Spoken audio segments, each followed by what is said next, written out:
Okay, let's just jump right in. Welcome to this explainer where we are going to completely demystify a frankly brilliant Taoist concept called Wu-Wei, and this translates roughly to actionless action. Now, I know what you're thinking. That sounds like a total oxymoron. But listen, if you have ever felt just completely burnt out by the modern hustle, or maybe you found yourself pushing so hard against a problem that you literally made it worse, yeah, you're going to want to pay close attention to this. Because today, we're unpacking an ancient philosophy that actually challenges everything we're taught about forceful striving. To help us wrap our heads around this apparent paradox, here is our roadmap. We're going to cover the art of effortless action, the law of reverse effort, the watercourse way, the paradox of purpose, and finally, everyday flow and abiding. Let's do it. Part 1. The art of effortless action, beyond passive laziness.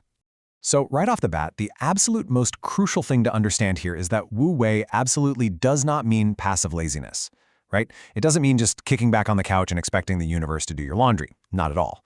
It's actually the profound practice of acting completely spontaneously and without all that anxious, forced striving.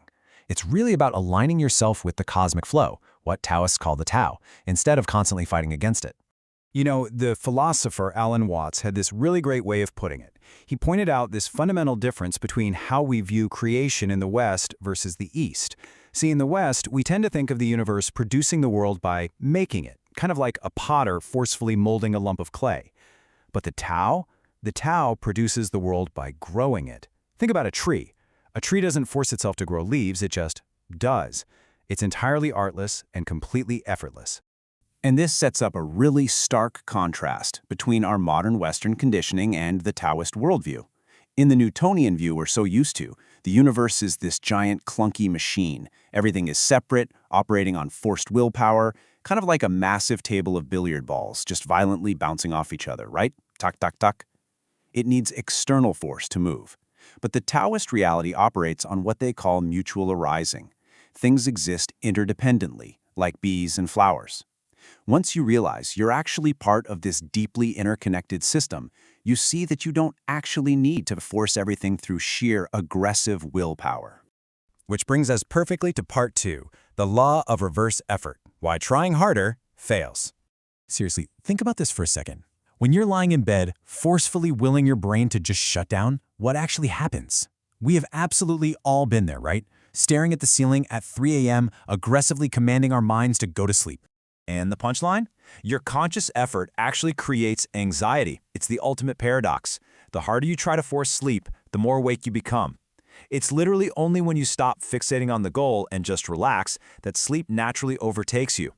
This is what's known as the law of reverse effort. Basically, the more you forcefully try to achieve a goal that naturally requires spontaneity, the less likely you are to actually pull it off. Your own anxious striving becomes the exact roadblock in your way. It's exactly like how an archer eventually has to just let go of that tense string to hit the target, or how a swimmer has to relax to float. If you consciously try to force yourself to float, what happens? You sink like a stone.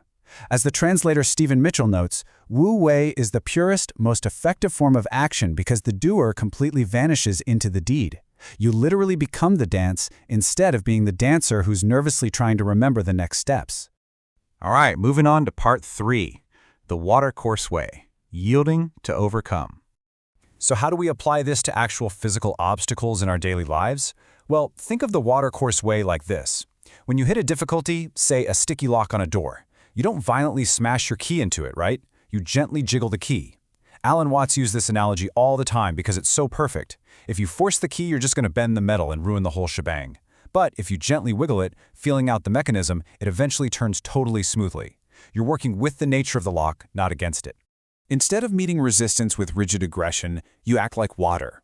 Or, a judo master. You effortlessly neutralize an attack by yielding to its direction. There's a reason water is the most common metaphor in Taoism. It's incredibly soft, but give it enough time and it literally carves through solid rock. In martial arts like judo or aikido, you'd never block a heavy punch with a stiff, rigid arm. That's how you get a broken arm. You yield. You roll with the punch, using the attacker's own momentum against them. This is Wu-Wei in action. It's the profound understanding that softness controls hardness.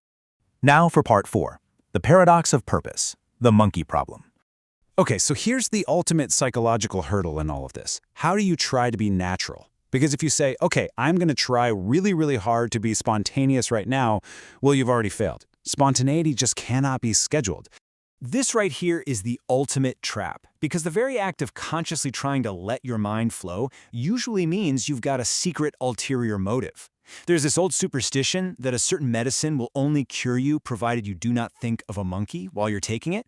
And of course, the split second you hear that, what is the literal only thing you can think about? A monkey. Trying not to think of the monkey requires you to think about the monkey. This is the exact maddening loop we fall into when we explicitly try to practice Wu-Wei. So how do we get out of the loop? Well, to survive the storm, you have to drop the conscious ego's demand for an exact, specific outcome. Alan Watts argues that true mastery is achieved only when purpose has been used to eventually achieve purposelessness. Picture a storm hitting at sea. A super rigid, inflexible boat, it's going to be smashed to pieces by the waves. But a tiny, weightless cork, it just effortlessly bobs over those massive swells safely. It survives precisely because it doesn't fight the ocean. Finally, Part 5. Everyday Flow and Abiding. Wu-Wei in the Modern World. In modern pop culture, this idea is brilliantly embodied by the concept of abiding. It's about totally rejecting the uptight illusion that we possess total, rigid control over reality. Now, you might actually be familiar with The Dude from the classic movie The Big Lebowski. Believe it or not, there's a literal modern religion called Dudism based on his exact philosophy, and it's essentially just a modern translation of Taoism. The core tenet? Just abide. You don't overreact, you don't obsessively plan every single minute of your life. You step out of the way and you shape events as they come to you, rather than trying to violently force reality to match your preconceived plans.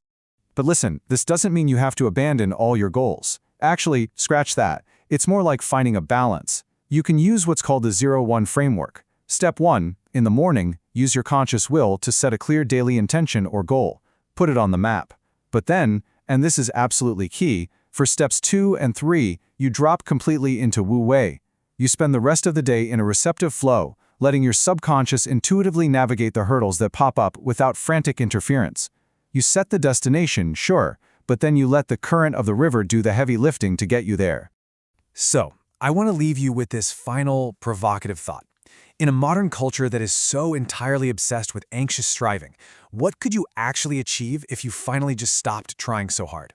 We really do spend so much of our precious energy fighting against the current, totally burning ourselves out for things that might naturally come to us if we just learned the simple art of jiggling the key. Thanks so much for joining me for this explainer, and just remember, sometimes the absolute most powerful action you can take is to take no forced action at all.